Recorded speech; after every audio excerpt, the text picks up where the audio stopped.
excellent than whatever it is that you go to comfort, if it's food, if it's whatever it is. Jesus is more excellent.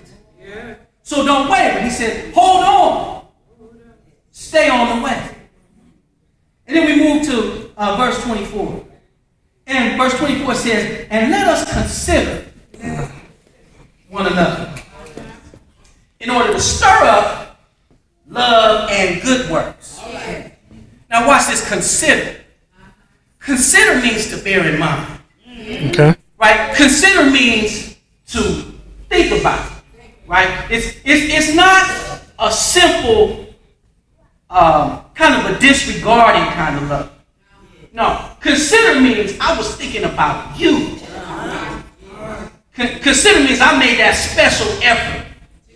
You know, everybody says, you pastor tell you, and pastor preacher tell you, you always want to acknowledge your wife, you know, and when you get a chance to preach. And God was considering me when he made her. Right? He had me in mind. I praise God. I was blessed with that person.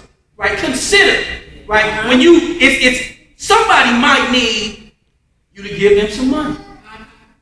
But somebody might need a hot meal.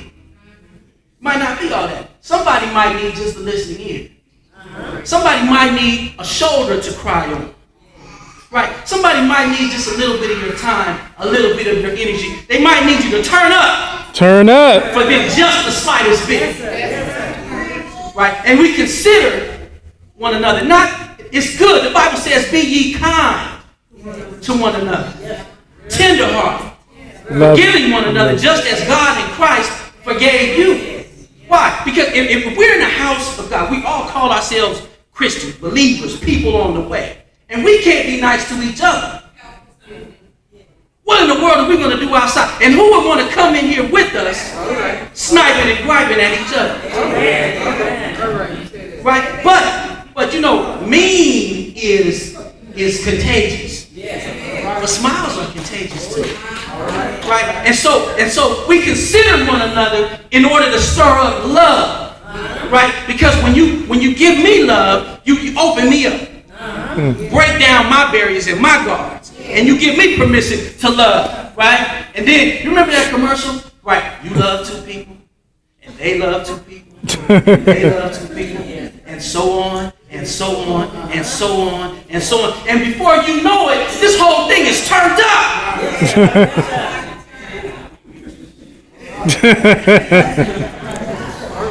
Right? People, we need to, the church should be a place where we come in and we're supposed to be Christ-like. Do what the Lord would do toward a person because we are his representatives.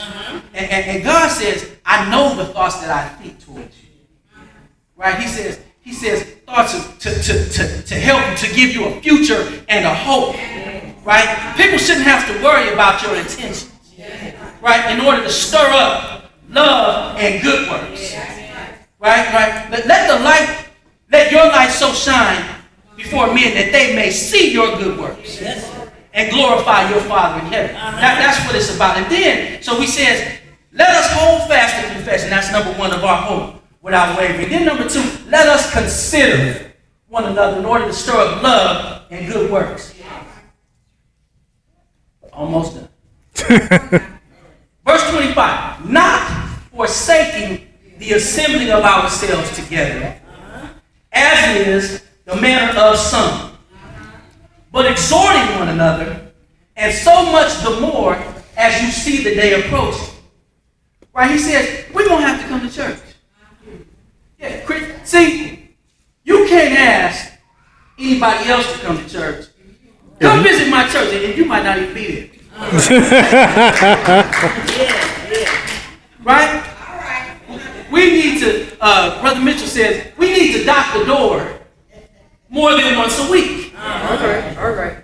We need to, the writer is saying, not forsaking the fellowship of ourselves together and exhorting one another, and so much the more as we see that the day comes. And see, those Christians back then were being persecuted, and they wanted Jesus to come now and fix this. Get us out of this misery. But I heard a statistic. it said that there have been more Christians who have been martyred since 1964 than were martyred in 300 years of Roman Empire. The more things change, the more they stay the same. We need to be on guard as much as ever. We need to be, see, we don't live in a city, praise God, and in a country, praise God, where anybody persecutes us for gathering together in the name of Jesus. Right? But it does happen. And there are those who would like to make it happen here. You understand? So we need to be on guard and we need to be gathered. And so we need to, number one, we need to hold fast the confession of our faith without wavering. Number two, we need to consider one another in order to stir up love and good works. Number three, we need to not forsake. We got to come to church and then exhorting. Exhorting. The Bible says, instead, speaking the truth in love, we will grow to become in every respect the mature body of him who is the head. That is Christ. Right? We have to speak the truth in love. So the writer of Hebrews is saying that Jesus is the best.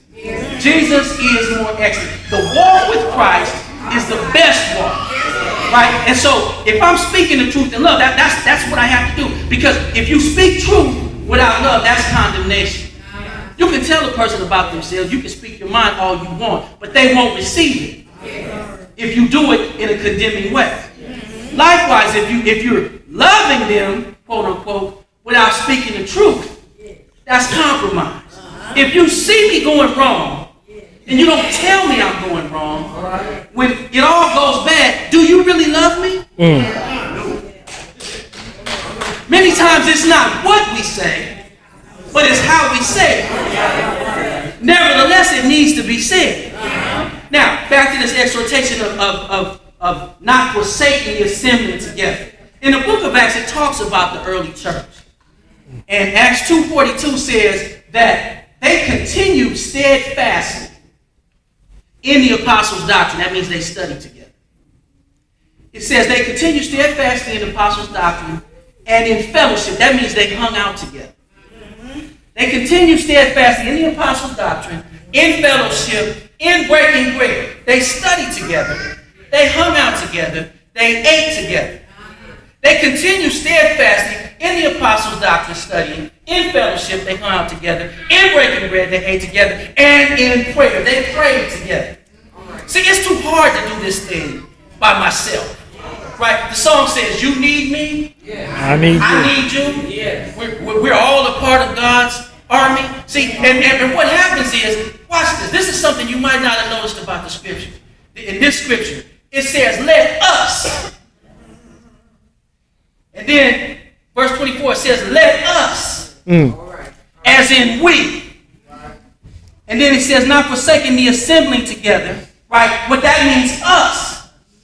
And so, what we'll find is, once we start praying together, once we start studying together, once we start eating together, once we begin to fellowship, once we find somebody we can be accountable to, once we find someone we can open up to, once we find somebody we can talk to, once we find somebody we can trust and love, once we find somebody we can be ourselves with, once we find somebody who will feed into our spirit what we need to be fed, once we find somebody who loves us like that, then some of the things that are going badly don't seem so bad.